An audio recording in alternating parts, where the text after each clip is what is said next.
হরে কৃষ্ণ, সবাইকে স্বাগতম আমাদের ফুড ফর কৃষ্ণা ইউটিউব চ্যানেলে। তো আজকে আমরা দেখব সয়া চাপ রেসিপি। তো যারা কৃষ্ণ ভক্ত বা ভগবানের ভোগ রন্ধন করে থাকেন তাদের সবথেকে জনপ্রিয় একটা রেসিপি হচ্ছে এই সয়া চাপ রেসিপি এবং খুবই পুষ্টিকর। তো আপনারা সকলে আমাদের সাথেই থাকুন। তো দেখতে পাচ্ছেন এই হচ্ছে সয়া চাপ। তো এই সয়া চাপটা হচ্ছে সয়াবিনের দানা এবং কিছু উপাদান মিক্সড করে এই চাপটা তৈরি করা হয়। তো এখানে আমরা প্রায় 2 প্যাকেট বা এখানে 1 কেজির থেকে একটু কম রয়েছে, প্রায় 15 পিসের মতো এখানে চাপ নেওয়া হয়েছে। তো 1 কেজিতে প্রায় 20-22 পিস থাকবে। তো চাপগুলোকে সুন্দরভাবে এখানে সিদ্ধ করে নেওয়া হয়েছে। তারপরে এই যে চাপের ভিতরে মশলাটা ঢোকার জন্য, গ্রেভিটা ঢোকার জন্য এখানে মাঝখান থেকে আমরা স্লাইস করে নিচ্ছি। তো তারপরে এখানে হলুদ মাখিয়ে সুন্দরভাবে ডুবন্ত তেলে এখানে ভেজে নেওয়া হচ্ছে। তো চাপগুলো যেহেতু এটা সয়াবিন, আপনারা একটু কড়া করে লালচে করে ভেজে নিতে হবে, 10-15 মিনিট সময় নিতে হবে। তো দেখবেন যাতে পুড়ে না যায়, যদিও এটা একটু পুড়ে গিয়েছে। তো এখানে কিন্তু এটা সাবধানে ভেজে নেবেন, নেড়ে চেড়ে সুন্দরভাবে কন্টিনিউ।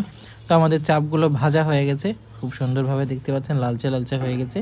তো এখন এখানে টমেটো সসটা একটু জ্বালানো হচ্ছে। তো প্রথমে আমরা প্রায় 7-8টা টমেটো এখানে ব্লেন্ডার করে সুন্দরভাবে সস তৈরি করে নেওয়া হয়েছে। তারপরে হালকা তেলের উপরে দিয়ে একটু লবণ, তারপরে হলুদ এবং লঙ্কা গুঁড়ো দিয়ে একটা গ্রেভি তৈরি করা হয়েছে টমেটোর। তারপরে এখানে সম্বাস দেওয়া হচ্ছে। তো সম্বাসে হচ্ছে যারা ভক্ত নিরামিষভোজী বা কৃষ্ণপ্রসাদ ভোজী তারা কিন্তু মূলত এখানে সম্বাসে এলাচি, দারচিনি, শুকনো ঝাল, তেজপাতা, তারপরে হচ্ছে ধনিয়া, জিরা এগুলোর পেস্ট, বাটা মশলা পেস্ট, গুঁড়ো মশলার পেস্ট এইগুলো ইউজ করে থাকেন। তো এখানে সম্পূর্ণ মশলা দেওয়া হয়েছে, একটু লবণ দেওয়া হয়েছে, তারপরে এই যে ভেজে রাখা টমেটো সসটা দেওয়া হয়েছে। তো এইভাবে আমাদের মশলার যে গ্রেভিটা সুন্দরভাবে টমেটো সসের সাথে ভেজে নেওয়া হচ্ছে। যদিও আমরা এখানে টক দই ইউজ করিনি, আপনারা টক দই ইউজ করতে পারেন। তারপরে আপনারা আপনাদের পরিমাণ মতো এখানে গরম জল দিয়ে গ্রেভিটা তৈরি করে নেবেন। তো গ্রেভিটা কিন্তু জাল হয়ে গেছে। এখন সুন্দরভাবে যে সয়া চাপ, ভেজে রাখা চাপগুলো গ্রেভির সাথে দিয়ে আরও 2-3 মিনিট আপনারা জাল করে নেবেন, 3-4 মিনিট। তো দেখতে পাবেন যে একটু পরেই আমাদের এই চাপগুলো নরম হয়ে যাবে, সফট হয়ে যাবে। তো নামানোর আগে আমরা 1 চামচ ঘি দিয়ে দিচ্ছি চাপের মধ্যে। তো ঘিটা আসলে যে কোনো সবজির ফ্লেভার এবং স্বাদটা বাড়িয়ে দেয়। তো আমাদের সয়া চাপটা প্রস্তুত। তো তারপরে ভগবানের জন্য এখানে একটা ভয়েল সবজি করা হচ্ছে, সিদ্ধ সবজি ওলকপি এবং বাঁধাকপি দিয়ে। তারপরে হালকা একটু বেগুন ভেজে নিয়ে বেগুনের সাথে একটা শাক যাবে, ওটা হচ্ছে লাই শাক, লাই সরিষা বা শাকটাকে সুন্দরভাবে এখানে বেগুন এবং শাকের সমন্বয়ে মাখো মাখো করে সবজিটা বা শাকটা প্রস্তুত করা হচ্ছে।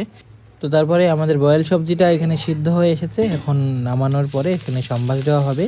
এখানে শুকনো ঝাল, তেজপাতা, আদা দিয়ে, জিরা দিয়ে সুন্দরভাবে এই বাঁধাকপি এবং ওলকপি, আলু দিয়ে সুন্দর একটি বয়েল সবজি ভগবানের জন্য প্রস্তুত করা হয়েছে। তো নামানোর আগে হালকা একটু ধনিয়ার গুঁড়ো দেওয়া হয়েছে। তো ভক্তরা যে কোনো সবজির মধ্যে ধনিয়ার গুঁড়ো ইউজ করে থাকেন, কারণ ধনিয়ার গুঁড়ো ছাড়া যে কোনো ভোগের সবজি এখানে স্বাদটা আসে না। তো তারপরে ভগবানের জন্য এখানে 4-5 পিস বেগুন ভেজে নেওয়া হয়েছে।